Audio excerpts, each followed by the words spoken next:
ટીવાય number 5 જેમાં સૌથી પહેલાં આમાં પણ સેમ એ જે આપણી પાસે જે ટીવાય નંબર 4 ગણ્યું તો એની જેમ જ છે, જેમાં વેરિયેબલ ઓવરહેડ આપ્યું છે, સેમી વેરિયેબલ ઓવરહેડ અને ફિક્સ ઓવરહેડ આપ્યું.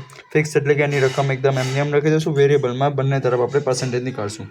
જેમ કે પહેલાં વેરિયેબલ ઓવરહેડમાં મટીરિયલ છે તો 60% 6000, તો 60 એ 6000, તો 80 અને 90 અહીંયા આપેલા છે, તો 80 અને 90 કેટલા, તો 80 ગુણ્યા 6000/60 કરશું તો એ રીતે આપણે 8000 9000 મળી જશે. બંનેના લેબરમાં પણ સેમ કરવાનું મળી જશે.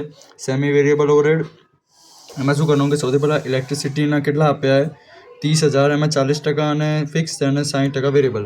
તો ઇલેક્ટ્રિસિટી 60% એ આપણે ગણવાની, જે 30,000 આપણા જોડે, તો એમાં 40% ફિક્સ અને 60% વેરિયેબલ એ કેટલા, તો 30,000ના 40% અને 30,000ના 60%, તો 18,000 આવશે.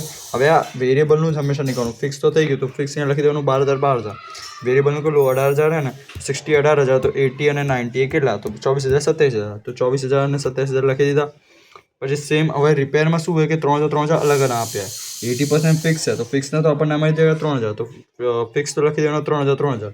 પછી વેરિયેબલ એમાં 3,000, તો એમાં પણ સેમ રિપેર 3,000, 60 3,000, તો 80 અને 90 કેટલા, તો 4,000 અને 4,500, તે બંને લખી દીધા. પછી ફિક્સ ઓવરહેડ બીજા કીધા ડેપ્રિસિએશન, ઇન્સ્યોરન્સ અને salary. Depreciation, insurance, salary fix છે એટલે 3 એકદમ સેમ રાખી દઈશું.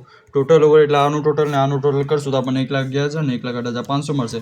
લેબર અવર્સ આપણને 1,86,000 આપે, 1,86,000 1,86,000 આમાંથી આ પછી ભાગાકાર કરવાનું તો 0.60 ને 0.64 આપણો આન્સર આવી જશે.